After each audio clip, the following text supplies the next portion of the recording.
नमस्कार मित्रांनो, योगेश भाऊजी चॅनलमध्ये स्वागत आहे सगळ्याला गुड मॉर्निंग. आणि आमच्यात आज वामन भाऊची श्री गहिनीनाथ क्षेत्र गहिनीनाथ गड इथून वामन भाऊ महाराजाची दिंडी येते. आणि आम्ही रात्रभर सगळी घरोघर चपात्या करून बायकांना सगळ्या चपात्या देऊन हे करून सगळी सहकार्य करते. ती दिंडीला जेवण असते. तर आता सकाळपासून दिंडी चालू झाली आणि जेवणाची. तर आपण चला बघूया दिंडी कशी आहे कशी नाही तिकडे ती. तर आपण जाऊया दिंडीकडं, चला.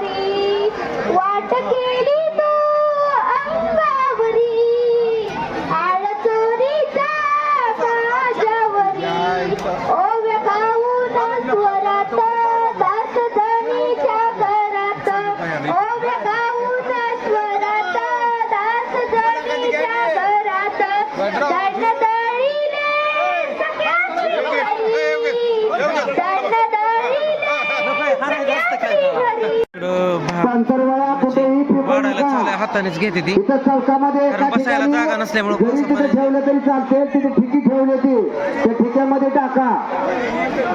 पावसाने राडा केला, जेवा येणार बसा येणार काय होईल.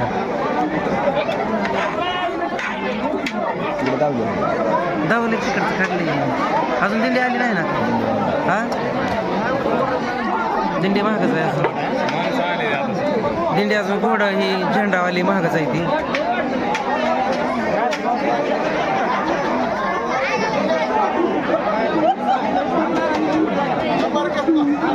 शिरा चपात्या माहिती का? चपात्या, भात, भाजी, शिरा.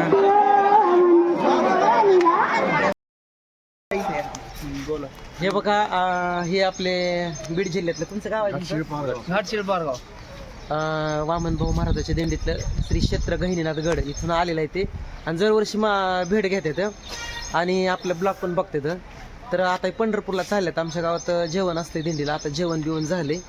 तर कसं वाटतंय तुम्हाला दिंडीत गेल्यावर? लय भारी वाटतं, आनंद आहे. एवढा पाऊस पाणी आहे तरी पण हालचाल करून आपलं परमेश्वरासाठी श्रद्धा आहे तेवढी. बरोबर आहे. कुठंच काही कमी पडून देत नाही. ते कुठल्या माणसाला जखम नाही, आजारी नाही, काय नाही, अजिबात नाही. ते म्हणत आहे माणसाच्या मनात श्रद्धा असल्यावर देव कसा पण धावतोच. तर दिंडी आलेली आहे तिकडं. घरी गेलतो मी, इकडं होतो मंदिराकडं. घरी गेलतो हे भाऊ, पण मी काय घरी नव्हतो. आईने सांगितलं परत इकडं मंदिराकडे गेल्यात म्हणून. भेट झाली, बरं झालं. गर्दी भेट होती का नाही काय, दरवर्षी भेट होतीच. 3 वर्ष झाले आपली भेट. 3 वर्ष झालं होती भेट. पण ह्या वर्षी काही जेवणाची वाढण्याची पद्धत नाही, कारण हातालाच पाऊस चालू आहे आणि बसायला कसं आहे, वारकऱ्यांना बसायला जागाच नाही खाली. त्याच्यामुळं हाताने घेऊन आपलं उभं राहून जरा थोडा हालच आहे. अपघात ह्या वर्षी हातानंच घेऊन उभं राहूनच खावं लागतंय. तर गावाले आमची चांगली सेवा झाली, कारण रात्रभर आमच्यात कसं आहे, बायका प्रत्येकाच्या घरोघर चपात्याला पीठ द्यायचं. रात्रभर जागून सगळ्या बायका स्वयंपाक करतात. आणि इमानदारीने एक चपाती पण घरी ठेवत नाही, सगळे आणून तिथं चिठ्ठीवर लिहिल्यात असते, कुणाला दिलेलं असते काय पीठ ती. तर पावसात चिरचिर झालाय त्यांच्याकडे, पण पाऊस असाच आहे म्हणतात ते. पेरण्यात झालं. तुमच्याकडे सोयाबीन असतं? पाऊस असाच आहे तिकडे पण. चला मग सांगा आमच्या पांडुरंगाला नमस्कार. आम्ही एकादशी दिवशी येतो बरं का, पण बाहेरनच लय गर्दी असते. आणि इथं आमच्या एक शिकोबाचं कुरुमदास मंदिर आहे, तिथं गर्दी मोठी. तिथंच आम्ही यात्रेला जातो आणि एकादशीला आम्ही परत जातो, कारण आता लय गर्दी असते, होतच नाही दर्शन.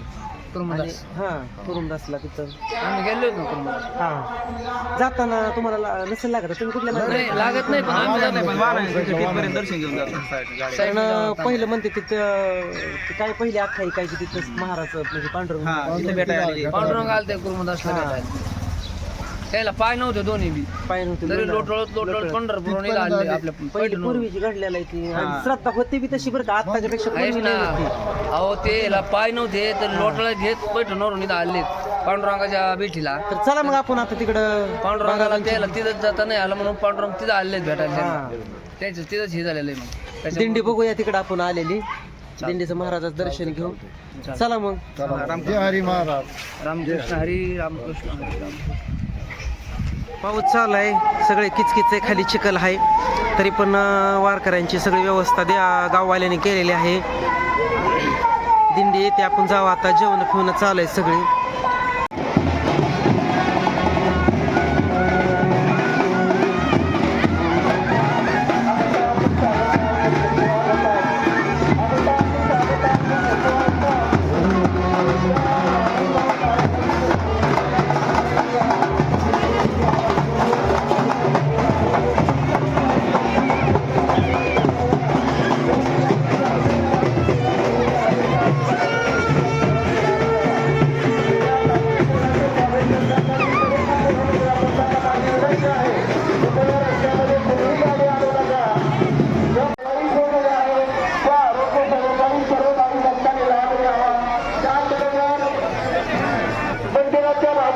पिण्याच्या पाण्याची सोय केलेली आहे. त्या पिण्याच्या पाण्याच्या कोणत्याही सर्व भक्तांनी लाभ घ्यावा. आज वामनराव महाराजांचा पालखी सोहळा या ठिकाणी आलेला आहे. या पालखी सोहळ्याचं संपूर्ण कुटुंबावर ग्रामस्थांच्या वतीने मी स्वागत करतो.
दुधात नाही पाणी बाई माझ्या ग दुधात नाही पाणी महानंदाची वेगळी माया महानंदाची वेगळी माया देवासाठी तिची सुकली काया देवासाठी तिची सुकली काया एका जनार्दनी पडत्याच्या पाया एका जनार्दनी पडत्याच्या पाया देवादिन होऊन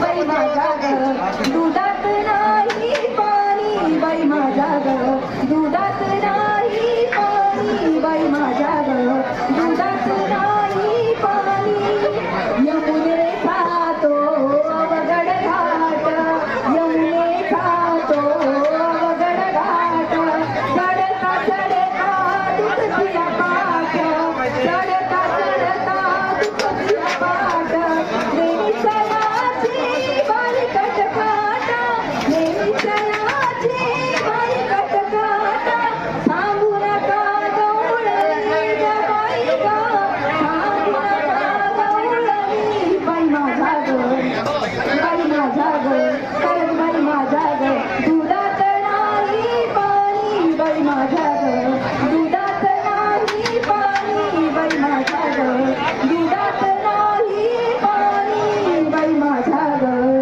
दुधात नाही पाणी वामनभाऊ महाराजांची पालखी सोहळा या ठिकाणी आगमन झालेलं आहे. या पालखी सोहळ्याचं पिंपळगड ग्रामस्थांच्या वतीने सरचे स्वागतम सुस्वागतम. सर्व भाविक भक्तांना विनंती आहे, पिंपळगड ग्रामस्थांनी केलेलं आहे या अन्नदानाच्या सेवेचा सर्व भाविक भक्तांनी लाभ घ्यावा. आपला व्हिडिओ काढू घे.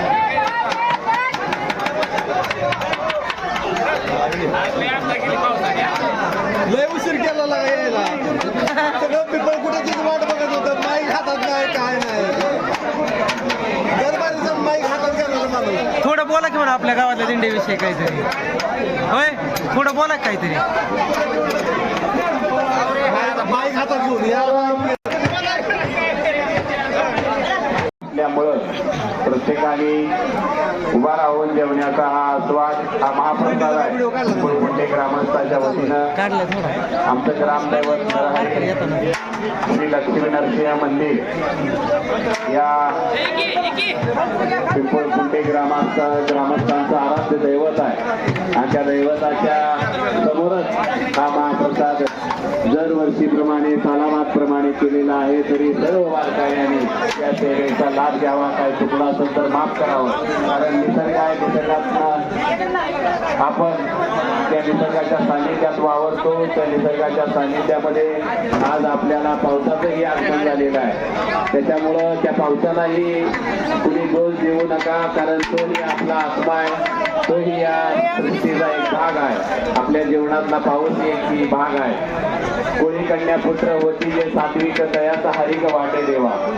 प्रत्येक मुलगा, प्रत्येक आई, प्रत्येक बाप हा आपल्या कुटुंबासाठी आपल्या या सेवेसाठी जगतो आणि ती सेवा तुमच्यापर्यंत पोहोचवतो. प्रत्येक माऊली प्रत्येकाच्या घरी एक आनंदाने हा शिदा पोहोचवला जातो आणि त्या शिद्याचं रूपांतर चपातीमध्ये केलं जातं. ती चपाती तुमच्या ताटामध्ये आलेली आहे. ती प्रत्येक माऊलीचं प्रसन्न मनाने केलेला महाप्रसाद तुमच्या ताटामध्ये आहे. आणि अन्न हे पूर्ण ब्रह्म आहे, परब्रह्म आहे, ईश्वर आहे. त्या ईश्वराचा हा तुम्ही पांडुरंगाच्या दर्शनासाठी पंढरीच्या पांडुरंगाच्या त्या चंद्रभागेच्या तीरावर निघालेला आहात आणि त्या चंद्रभागेच्या तीरावर जाताना आमचं पिंपळखुंटे गाव एक तुम्हाला लागतं. त्या पिंपळखुंटे गाव ग्रामस्थाच्या वतीनं या भल्या मोठ्या महाप्रसादाची सोय केली जाते. त्या सेवेचा तुम्ही लाभ घ्यावा.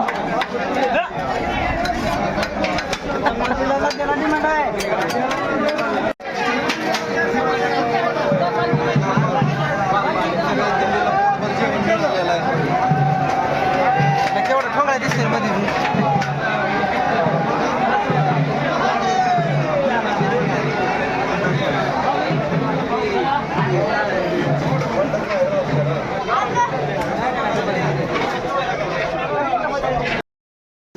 आलोय आज आमची दिंडी ही झाली, बघितली.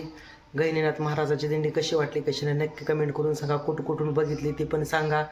आणि बीड जिल्ह्यातली, नगर जिल्ह्यातली गहिनीनाथ गडावरची बरीचशी फॅमिली होती, भेटली मला. त्यांनी पण कमेंट करा बरं का भेटलं होतं म्हणून. चला भेटू पुढच्या वेळी, तोपर्यंत धन्यवाद.